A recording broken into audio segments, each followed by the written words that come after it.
Good morning. I'm Connie Fuska with Foote Title Group. I hope you're having a great start to the last day of the work week. Happy Red Friday to you, whatever you support. I hope that you have a really successful day and everything is going great for you and your team.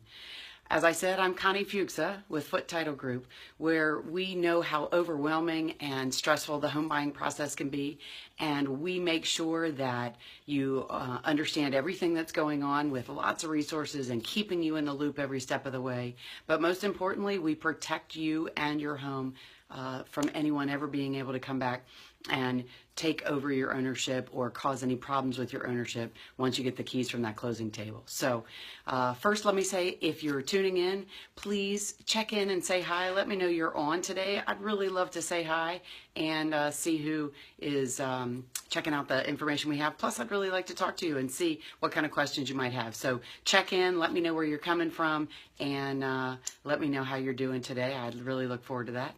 Hey, Larry, thanks so much for checking in. Good to see you. Haven't seen you in a long time. Hopefully we can catch up soon. Hope you're doing well. So today, as I've said before, please, please, please ask me questions. The thing is, I have, I've been doing this for a long time, and there's a lot of things that I don't even remember that I, have dealt with that might be useful to you. So it helps me so much if you ask questions, because then I know what kind of things that you might want to know. And if you want to know it, then there's certainly other people out there that want to know too. So please, please ask me questions and help me help you and everybody else that tunes in. So thanks so much for all the questions that you've brought up so far. And yesterday I had a really great question from someone who's been a long time MVP. For us, an MVP is the most valuable part of closing, which is our customers. So we had an MVP yesterday who has done several closings with us, and her question to me was, I have a big horse farm, and I have trouble getting to and from the back side of my horse farm because I would have to go through a neighbor's property. Good morning, Pam. Thanks for tuning in. Good to see you. So she said to me, we have this big horse farm, and it would help us so much if we could get to the back side of our farm, because that's where the horse pen is, and sometimes we like to take them out into the woods, and we just can't access it very easily. Good morning, Mike. Good to see you. Hope everything's going well. I know you guys recently had a wedding, or it's getting ready to come up, I think. So good luck with that, and tell Sarah hugs from us. Anyway, this MVP of ours has this big horse farm, and she has trouble getting her horses out of the backside of her arena pen, if you will, to get into the woods where they are because of the way her neighbor's property cuts into their property. So she talked to her neighbor, and her neighbor said, well, sure, I don't want to give you that property, but what we'll do is make a legal document that says it's okay for you to take your horses back and forth through our property to get to where you want to go. And so she called me and she says, so how do we do this? Well, that's called a right-of-way, and there's either right-of-ways or easements. They both are very similar. The difference with an easement is when a company has the right to get onto your property to do maintenance to equipment that they may have there. So for example, the telephone company, the cable company, they would have easements where their lines actually run so they can get onto your property in that area and do some work. But a right-of-way is similar to that, but it's between parties. And usually it's adjoining neighbors that want to give the other neighbor access to a little piece of their property for a specific reason. The thing about it is we have to actually define where that property is. So the little bit of a tricky part is we actually have to get a surveyor involved so they can actually tell us where is this piece, give us a description of what that piece is and where it is, so we can actually define it, and we can actually set that right away up, get it recorded in the land record, so no one can ever come back and say, hey, why do you go through that property? That's my property, when somebody else buys it. So it puts everybody on notice that there's this agreement to allow adjoining neighbors to potentially traverse through the property, whether it's drive through, maybe for example, the property that you own doesn't abut a county or state maintained road, and you need access through a neighbor's property to actually get out to that road. So that would be a right-of-way as well. And so that would be defined. Again, we'd need a surveyor to come out and define where that piece is that you're going to be allowed to drive on over someone else's property.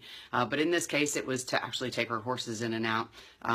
And so we recommended a couple of surveyors for her to talk to. They're going to go out and actually do their job in surveying and determine where exactly the piece is that the neighbor who owns the property wants to share access with. So it's a piece that a part of their property they don't really use, and giving her the access is, a good neighbor thing. So there's lots of different instances this could happen. Actually, for us, we're in a home we used to live in, when our neighbor next to us actually built their home, the electric company put their electric box on the corner of our property. Now, it was a 3-acre piece of property. I had no idea it was even there.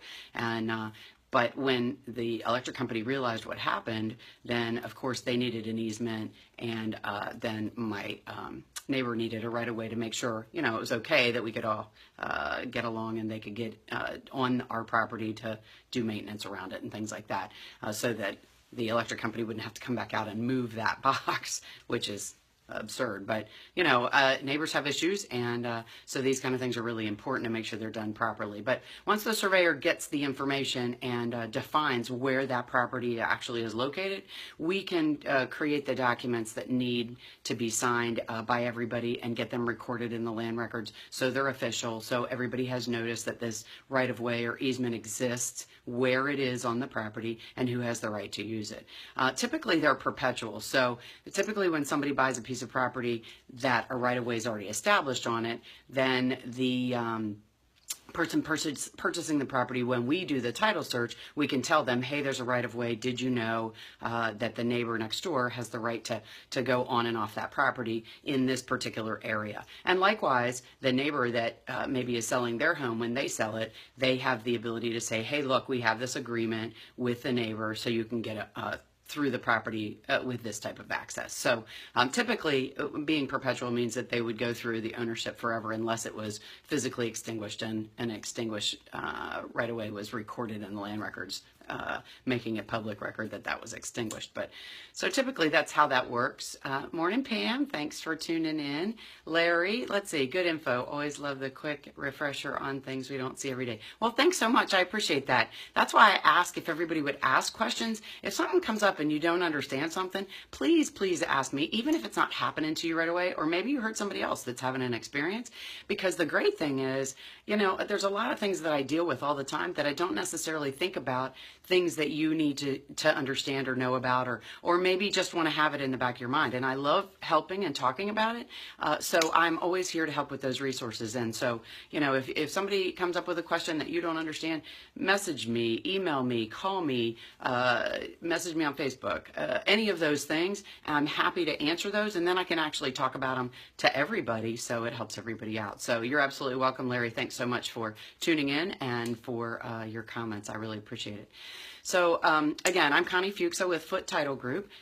We know how overwhelming the home buying process can be, and it is my passion to make sure that you understand what's going on, you feel like you're kept in the loop, and if you have any questions whatsoever, that we are a resource to make sure that those are all cleared up, and it's not a scary, uncomfortable process. It should be happy, and you should be really excited about it, and it should go smoothly and be simple for you to understand.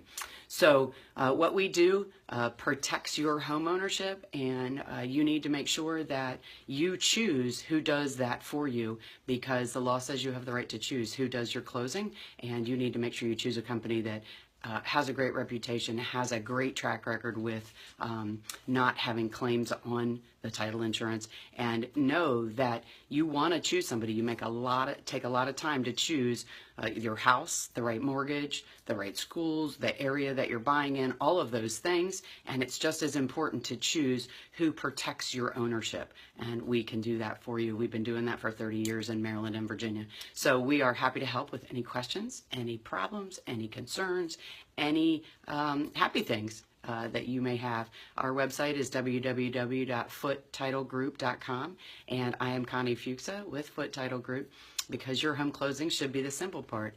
Thanks for tuning in, everybody, and have an awesome Friday.